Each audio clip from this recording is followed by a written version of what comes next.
Welcome to Beyond Revenue, Narratives of Revenue Leaders. From brand to revenue, measuring impact with simple attribution.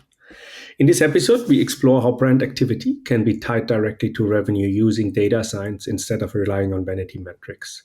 We look at practical ways to understand the real incremental impact of marketing across the funnel and why this matters for RevOps leaders, working to align sales and revenue around shared impact. My guest is the founder of Purple Metrics, a company tackling one of marketing's toughest challenges, connecting brand activity to measurable business results. With a career that began in growth marketing back in 2008, she went on to lead large-scale rebranding projects, run advertising campaigns for global brands, and later built and sold a branding agency that supported over 200 startups.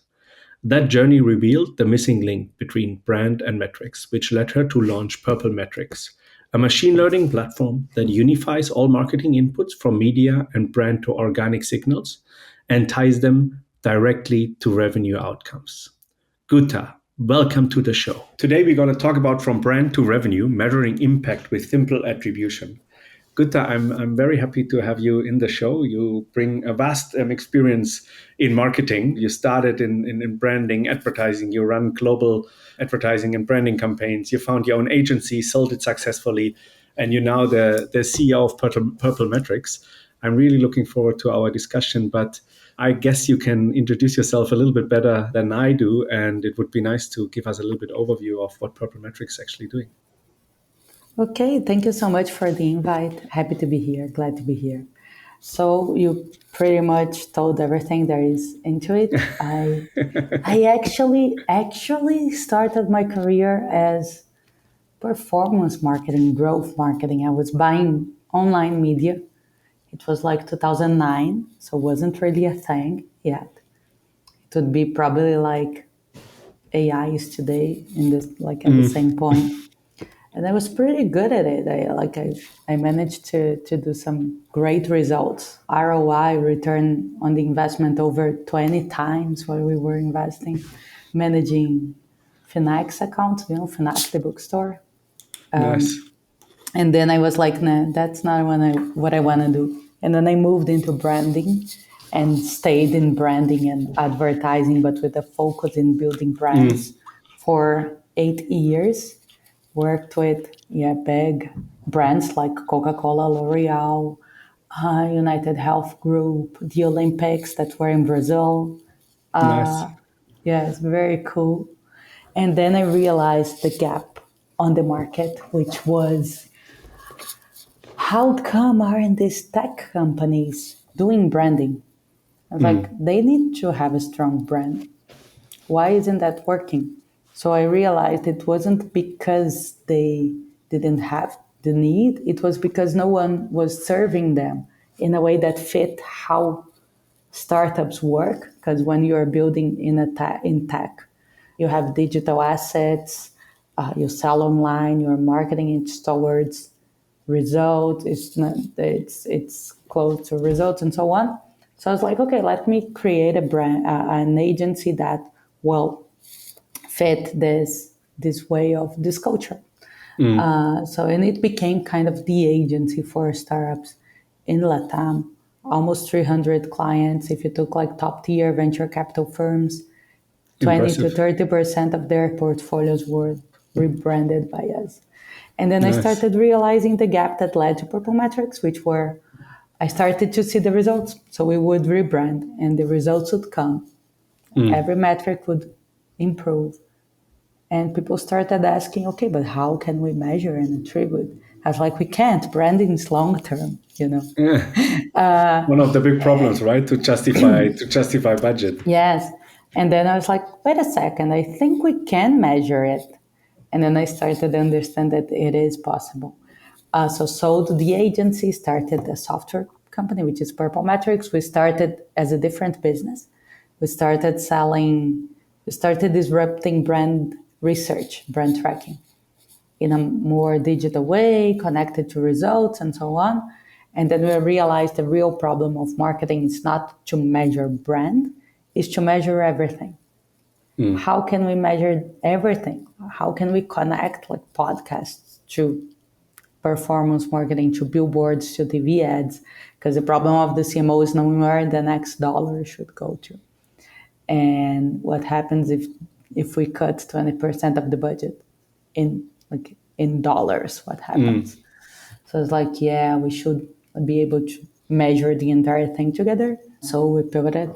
We paused sales in the old product. We already discontinued it. No one is using it anymore.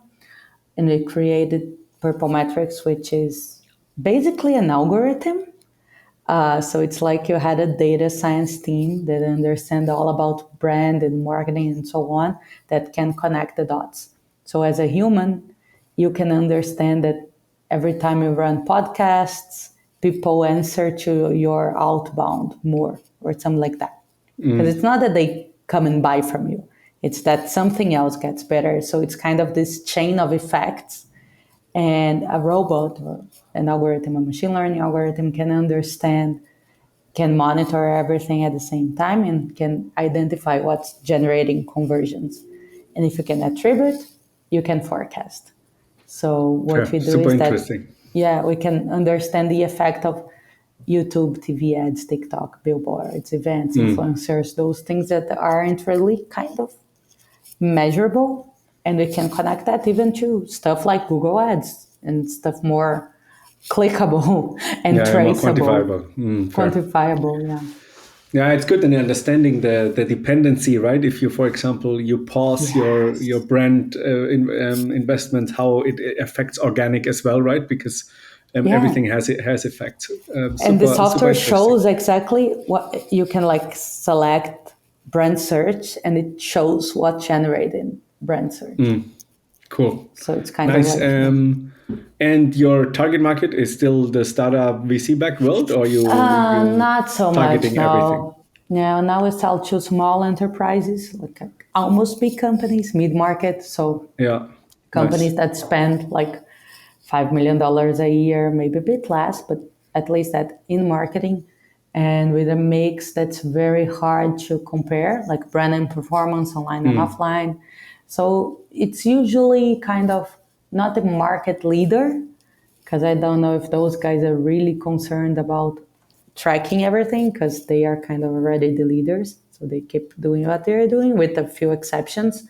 But the second place, the third place, the fifth place, they are kind of in love with it. Yeah, fair enough. Interesting. So you worked across branding, advertising, and now building tech. So if you would have to describe your career in one word. One word is very hard. But I would say unusual. Yeah, fair. Unusual, but interesting, maybe. It's a very different path from what you would expect the CEO of a startup to have done. Yeah, but I think it's good to see. You have seen all sides, right? So from all perspectives. It's our defensibility. Yeah, fair. And Purple Metrics is Brazilian-led but global company. Would you say your origin played a role shaping the company's identity and mission? Or yes. We are very proudly Brazilian, because Brazil is an extremely creative country. We were the first country of the year in the Lions Awards, the Cannes Lions. We have very good schools here. So we have the talent. And if you look at top positions, top marketing positions in companies that are very marketing oriented, like P&G, Unilever, Coca-Cola, Kraft Heinz, you'll see Brazilians occupying top positions. So we have the talent. Brazil is we have the culture, the creative culture. We are huge. So in terms of media and data and stuff like that, we have the volume needed to create a software that you need to train an algorithm. And Brazil is surprisingly digital. I don't know. You told me I'm the first Brazilian guest here, but the consumer here is chronically online, and so that social behavior led to allowed us to build a product with a huge community. We have over 100,000 followers on TikTok and LinkedIn that are marketers, giving us their perspective. So market size, quality of professionals, creative culture, a lot of media, like huge size, early adopter, tech people. So that made us, helped us craft a great product that is competitive globally. Yeah, super interesting and nice. I didn't know that you guys are so digital, right? Something we lacking definitely in I mean, we Germany. almost don't have physical monetary transactions in Brazil anymore. It's like, Okay. I think it's Sweden, then Brazil. Okay, interesting. Like we're Yeah, the and second then one. fair. And a huge market obviously helps to get started and build Yeah. something which then can lead. Yeah, that's what we know as well in Germany, right? In Europe, with the biggest market, at least still, we have a good chance to start something here and then go further. But Yeah. let's dive into the topic. So, why is brand activity so notoriously difficult to connect to revenue? Okay. It's so notoriously difficult to connect to measurement because there's no immediate call to action. So consumers, when you work your brand, when you are building it, you are not asking the person to buy it right now. You're kind of building the mental availability. We want to go technical, but we want to prepare this person to be ready to buy from you when the time comes. And that's important because when you start selling to not so frequent, when you sell to someone that really that's a heavy user of your category, they buy so much from it that they are okay in tasting new brands, trying new brands. So your friend that listens to music the entire day, they will know the new bands. And your friend that drinks a lot will know the new beer. And your friend that works out like crazy will try on the new studio. But someone that doesn't work out, they go to the main gym in the neighborhood and that's it. So when you need to grow your brand, you need to start selling to those people that are not so connected to the product that you sell. And they don't think about it very much. So when time comes, they need to buy something from you. They just go with the comfort of picking the brand that they know. So building a brand is preparing those light buyers to be ready to purchase from you when the time comes. So you're not really selling. Fair. Your You're goal is to, generating the first sparks of interest. yes, you're kind of hacking the human brain because if you think about it, the way that we store information is through narrative.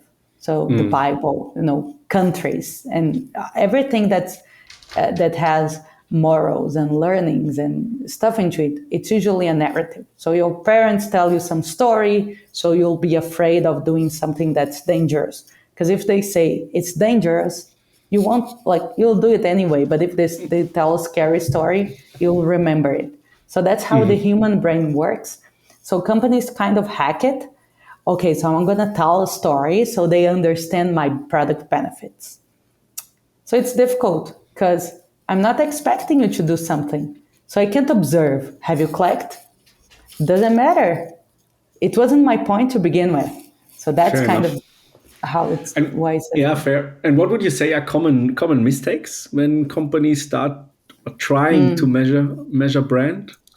I think it's trying to find this immediate behavior pattern.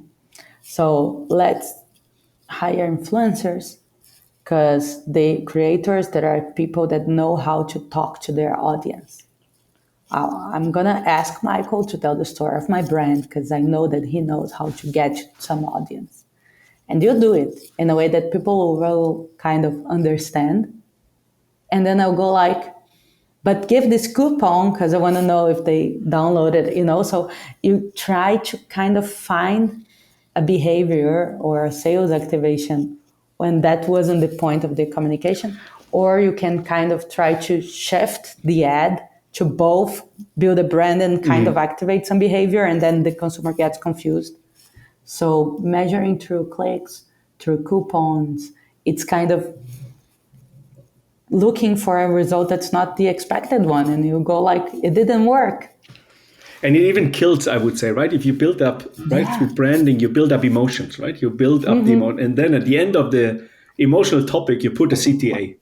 And it for me, it works completely against it, right? We sometimes structure some go-to-market strategies, or we build up narratives, and it's like, look, don't put CTAs in it. I know every marketer tells you, but CTA comes in different, right? Here we do branding, we build up the interest. We're not converting the interest yet. Yeah, Capturing is later, and I think that's this perfect. connecting this, right? So because emotional cannot be, it shouldn't have a CTA, and I think that's what I see a lot of companies do wrong, because they say we cannot do something without an action at the end. The CTA is kind of memory. Yeah. And Fair. Yeah, it absolutely. works Yeah. when it tackles emotions. And emotions doesn't mean emotional, doesn't mean sad. It means something that kind of gets you the right side of the brain. So it could be fear, it could be something graphic that kind of creates awe, or something odd, or unexpected, or funny, or nostalgic. All of those are emotions. Absolutely. Yeah. Yeah. I like that. Because even you can even put it right, even if you build an easy email sequence, right? Where we're always trying to, where I think, look, there are messages for building up the emotion and educating and Yeah. generating the spark. And then there's the converting message, but Yes. separate it, because leave the emotion there and it's coming, and then it's working in the It's brain. actually scientific. There is a study that shows that when you try to to have this double effect, you actually get lower results than if Interesting. you Nice. separate. But the problem is that it generates anxiety to be spending without seeing anything. Yeah, So absolutely. you kind of need to connect the dots, because you could be like, am I building it the right way? Even if it's not to show to anyone, if it is to control if you're doing a good job, you need to know if it's working. So I Yeah, mean, and I it takes time, understand right? Yeah, and I it think that's takes, but it also has an immediate effect. And that's the key to it. Like, it yeah, has a that's short term, I mean, in the same quarter effect, a feel of it is immediate, like 5% of your effect is kind of immediate. And then you'll see results through the next few weeks, like 12 weeks, 10 weeks. Most of the result will come within this period of time. So it's within the same quarter. It's not that long term. yeah, fair enough. Yeah, which is Yeah. good. Yeah, it's good. And I think, right, sometimes the companies isolate topics too much, right? Yeah. I would say Yeah. today, go to market, you need to look at it holistically. It's so dependent throughout the topics and roles along the Yeah. journey.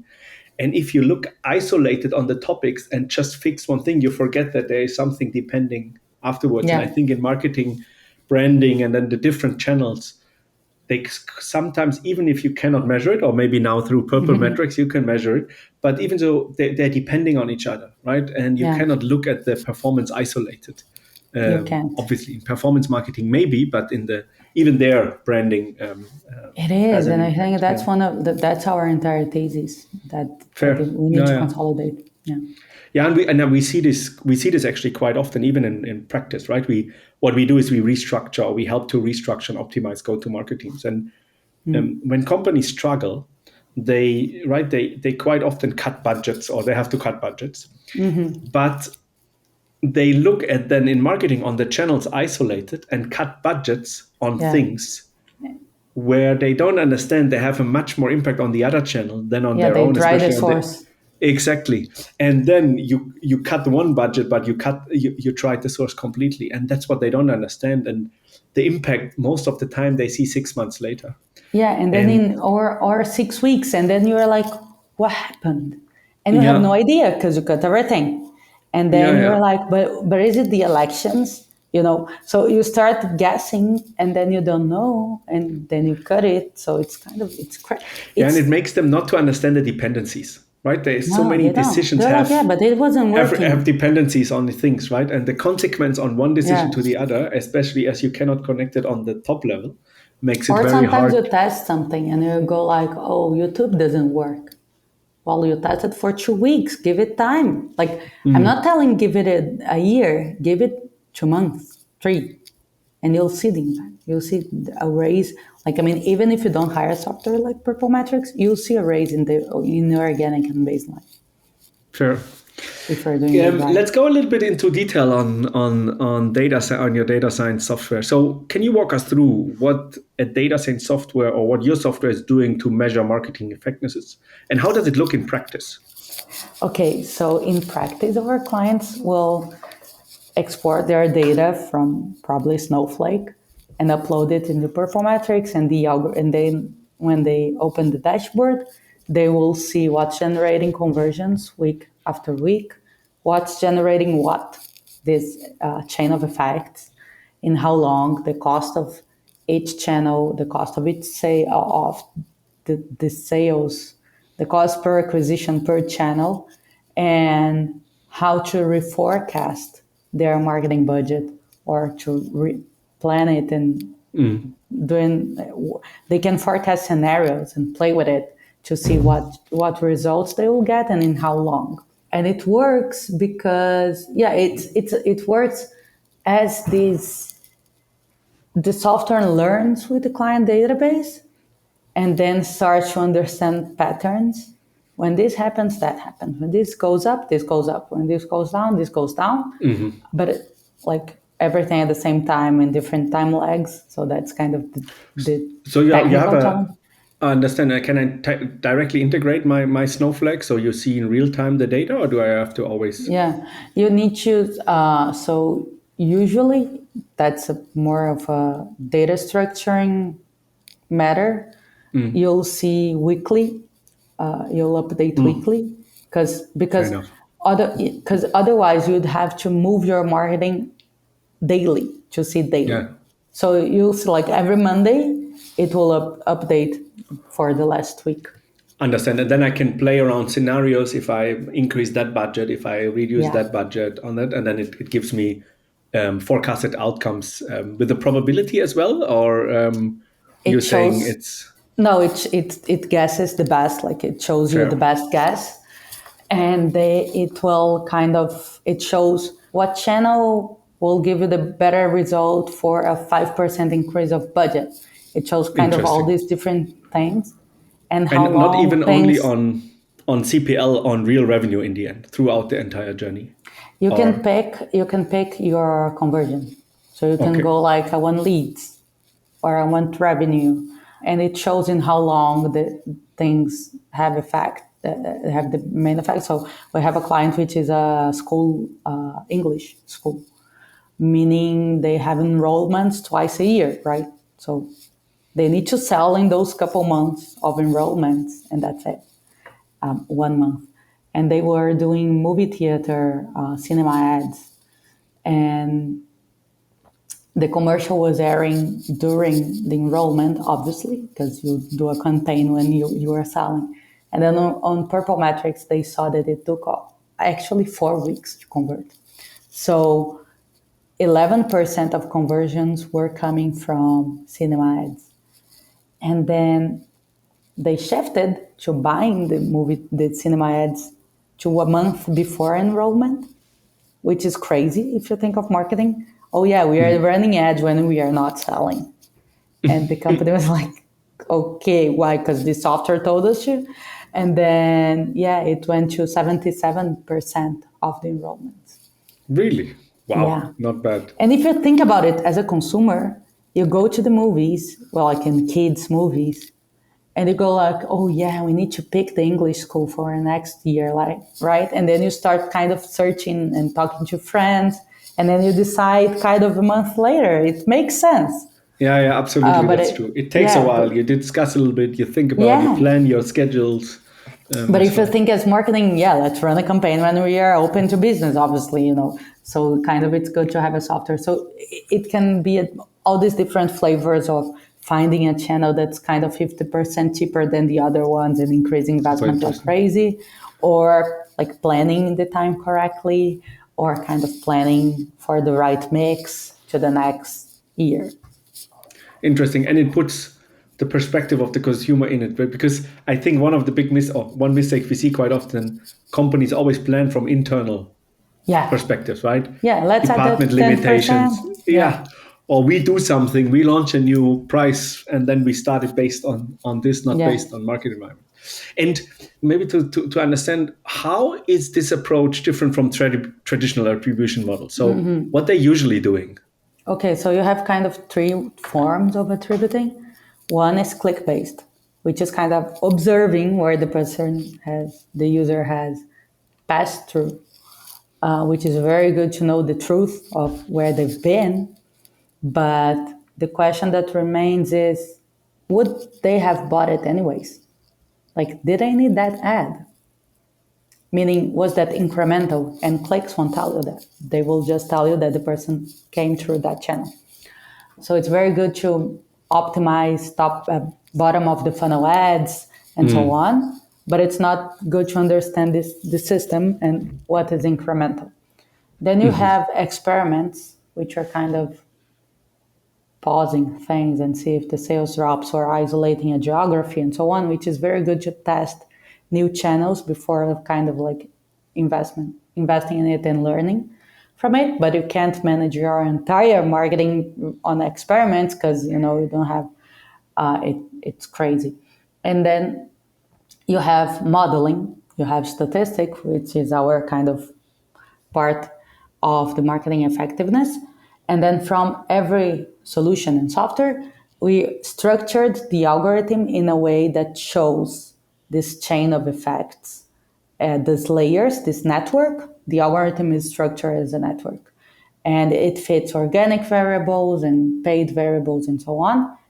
And our clients tell us we are the only one, even though you can upload your data to any software, Purple Metrics is the only one that sees the effect of TV ads, TikTok, YouTube, meaning those things that aren't directly connected, those things that doesn't kind of generate a sale immediately.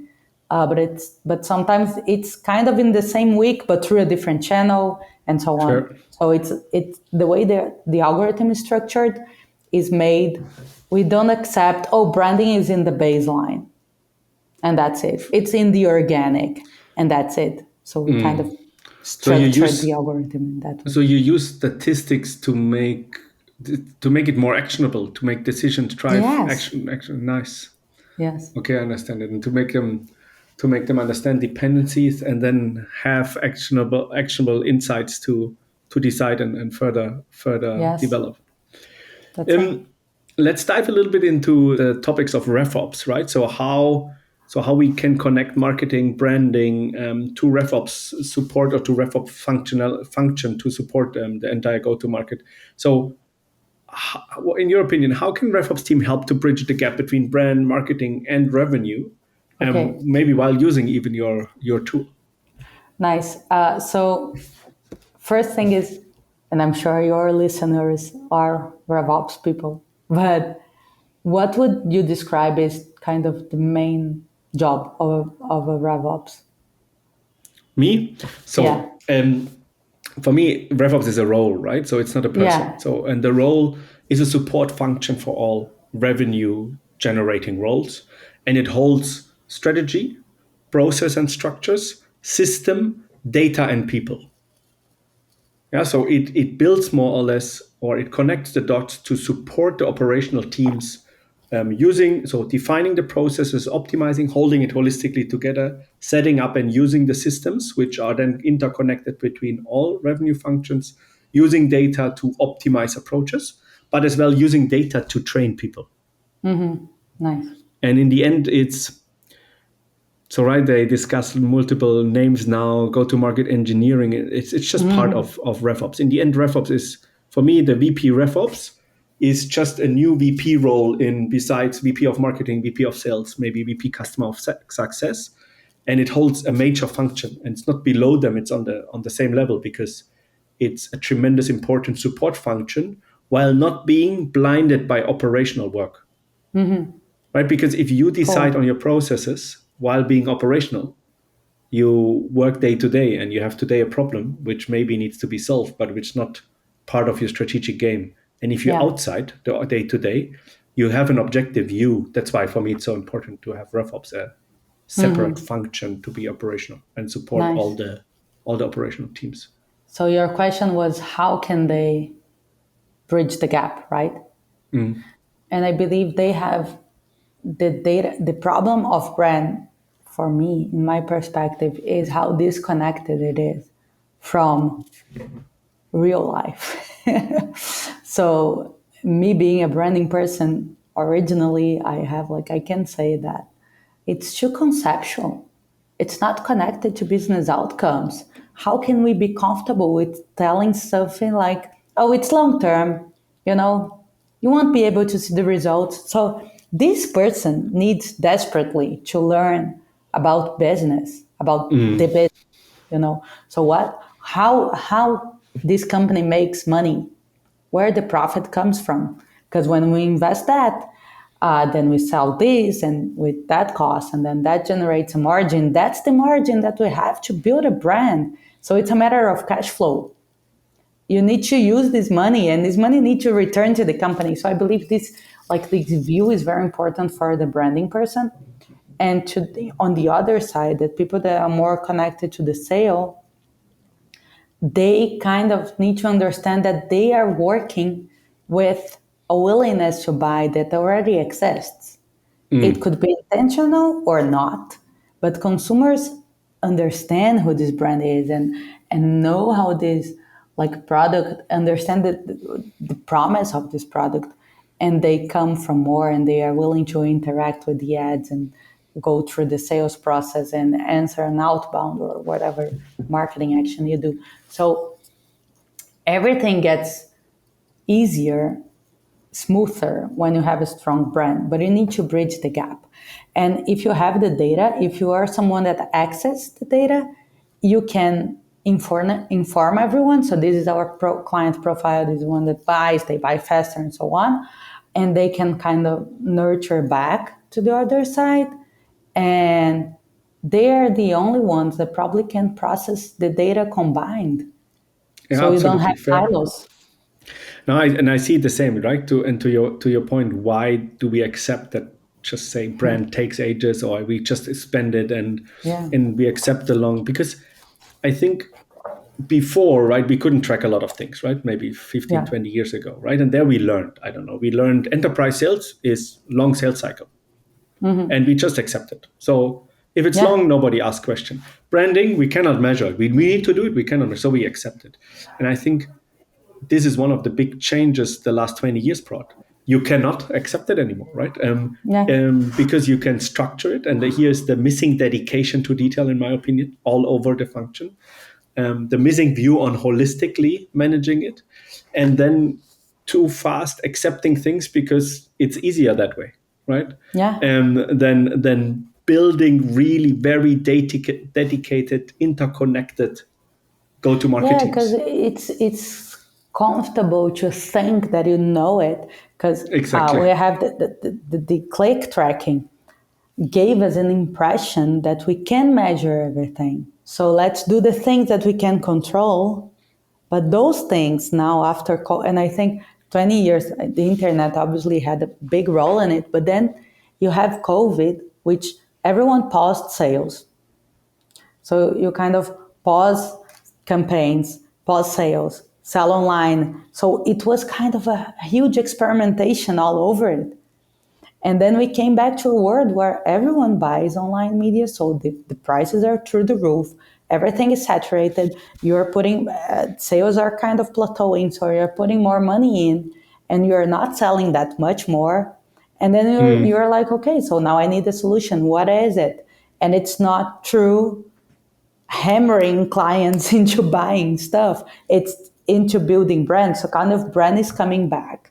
But brand is coming back in a world where management can't stand not knowing. So that's why I think it's really the right time to be dedicating myself to build something like that, because I think, yeah, we are entering Fair this enough. era. Fair enough. So, would you say then brand attribution and becoming a standard part of the RevOps toolkit in the next years? So they need to Oh, that's work a more good with it. provision. I think they will go into, I think they are currently seeing the results empirically. Oh, we did that and everything is better now. Kind of the experience I had when I was managing the branding agency. I was like, shit, this thing works. like immediately. So I think everyone is kind of experiencing that because they're like, okay, go test it. I'm done. I don't know what to do to improve our results. Go test it. I'm okay with it. And they are kind of seeing the results now. And they're like, okay, there's more to it than what we can track. So I think we are getting the conscience that building a strong brand kind of brings results. I think that's where the market is right now. It's kind of understanding that. And Fair then enough. the step after it, I mean, the early adopters will start measuring right now. So part of the RevOps, the most tech-savvy ones, will probably start looking at these numbers already. Yeah, I would even say they have to, because right, so quite They often do, yeah. they do the planning, right? They do the yearly planning. They Yeah. plan the different roles, the dependencies. Obviously, the roles give their goals, or they get the overall goals you plan bottom up, but somehow or someone needs to connect the dots, right? So does the marketing goals, the SDR goals, the AE goals, I don't know, the CS goals, do they fit together so we end up at 100% or Yeah. not? Some And this form in of it, yeah, at yeah. least, So brand lift, brand tracking. and brand they don't do, right? So brand so far I don't see at all in RevOps toolkit, Oh, right? They look at it's marketing spend and disconnected. this. It's so disconnected, and I think the companies who do it and include it and bring it further together, they have gonna have more success, in my opinion. They're already having. I mean, Fair enough. control. No, it's Yeah, true. absolutely, absolutely. So you would say marketing will become increasingly scientific, yeah? And how in your I believe. opinion does the future look like in marketing? I believe we are moving from an engineer paradigm to a scientific paradigm. Engineering means we have machines built, kind of business machines. We know how to repetitively get the same outcome over and over, but that's super saturated. So marketers are very comfortable knowing that if I buy this much of media ads, I will get that many clicks. But we reached a point where that doesn't mean more sales anymore. So if I reach that many people in outbound, I'll have that many answers. That doesn't mean the same amount of sales anymore. So the solution is often testing, experimenting. So marketing had a very fixed mentality. That's the next year's budget. That's how we'll buy media, and that's something that comes from the past, right? Because companies would buy media twice a year or once a year, and was called flights, and that's it, right? But now it's not like that because you have marketing, you have consumer clusters, and we'll get into the audience of one paradigm where I can have AI not only buy media to me or to you, but also create the creative, the ad. So you have a very fragmented marketing. You have real-time stuff, the consumer comments, right? So you have Reddit, you have reviews, you have social media. The brand doesn't create the content anymore. So you have content creators, you have the media creating content, and you have as well AI creating content. So it's a lot to manage. And I believe the only way through it is through testing and experimenting. How do you grow in such an unknown environment? We'll need to test and see. So let's isolate the geography. Let's test this positioning. Let's run this message. And I'm not saying like A/B testing a color of the button. I'm telling like positioning testing, like big time testing, how to enter a new market, how to enter a new demographic, a new brand territory, and so on. And when you start to test, you start to fail, but you start to learn and improve. And in that way, you can improve like 50%, not 5%. Fair So the enough. engineer mentality, it gives predictability and control, but you only grow like a small percentage. If you run tests and learn and fail and learn and do it again and improve, you can grow a lot more. And if you think like the derivative of that is that you probably won't have a marketing budget anymore. You'll have like a margin target. Because if you make money selling, spend as much as you like. So Like, machine learning will more or less change the way do CMOs allocate their budget, or helps I you think to it's a combo of define AI, budget? machine learning, Yeah. cultural shift, a bit of fear of how the internet shifted everything. I Yeah. think it's a bit of the consumer behavior because people are now used to the behavior. The consumer is entitled to pick, right? So the person go like, we understand it's always our responsibility to search for the best product. So if you want a new fridge, you'll go read blogs, watch videos, and so on. And that all of those are opportunities for the brand to impact you during your search. What happens when you ask AI to sum it up? Then you don't have all these touch points anymore. So if you don't have those touch points anymore, and there's an AI telling you that this fridge is the most like it consumes less energy, this one has better design, and so on, you'll probably pick through the brand. Like, oh, I'm more of a design person. Yeah, I want a Yeah, design yeah, fair. fridge that saves energy. So it shifts And the brand, everything. again, right? The brand gives emotions. Through emotions, you get ratings. Through ratings, the AI picks it more up. Yeah, so it's kind of every time that there is a shift in how we consume entertainment, there's a shift in how marketing is done. So Fair. TV, radio, malls, it doesn't need to be like media, it could be like malls. So if you go to malls to spend time, then you have Abercrombie and Victoria's Secret and so on. And if you have radio ads, then you can have supermarkets. And if you have TV ads, you can have consumer goods coming up. So, and if you have internet, you have startups running growth processes. So every time the media consumption shifts, we have a shift in marketing, and we are at a turning point because social media is now becoming kind of an entertainment thing. So it's kind of shifting how we consume content. And AI is running more things. So that will probably create a window of opportunity of how to communicate with people. And we'll probably see a market come from that in the next few Fair. years. So, if you could give one piece of advice to marketing and RevOps leaders trying to prove value of brand today, what would it be? I always ask like to salespeople, RevOps are more kind of sales oriented people, right? Would you rather work at a company with a strong brand or in a company with an unknown brand that does like zero Fair brand enough. investment? I mean, it's so obvious, right? It's so Yeah, yeah, obvious. that's true. It's so That's obvious. true. So we kind of intuitively know that it's easier to sell. And when your friend that works at this big brand says our answer rate is that, or our conversion rate is that, you go like, oh yeah, but it's easy because you work at XYZ. So you know that when there's a strong brand, you sell I more. like But it. those same people don't feel comfortable spending on brand. It's crazy, right?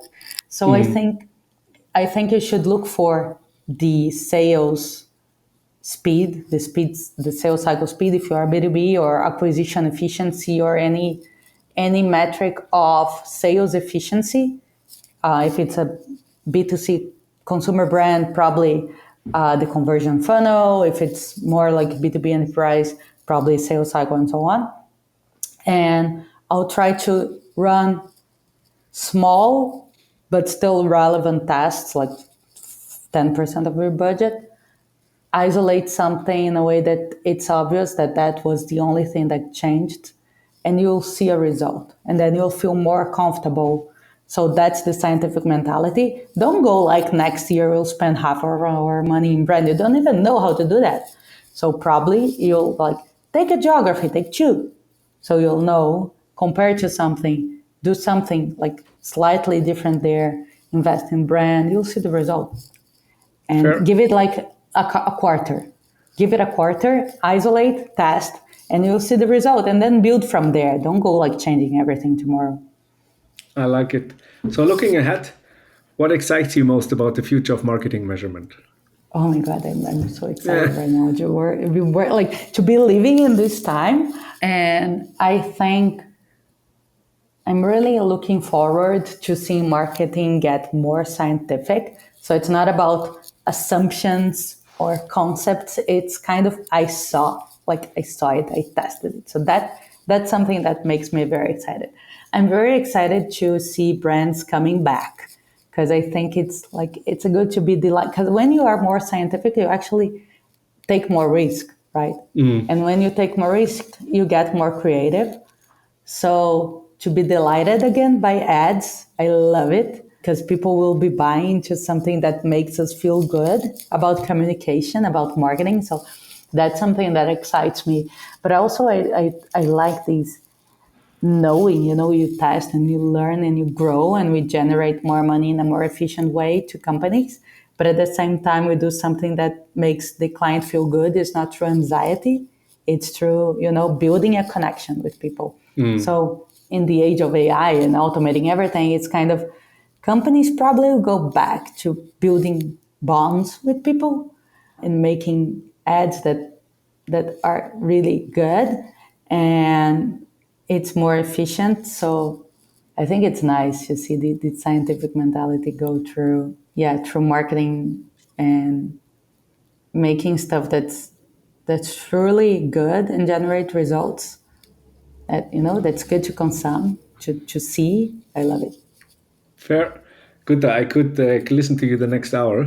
Thank you very much for your time and the super interesting insights. Very exciting what you built. Looking forward to see it more being used in Europe as well. Me too. Fair enough. Thank you so much. Thanks for having me. I had a great time.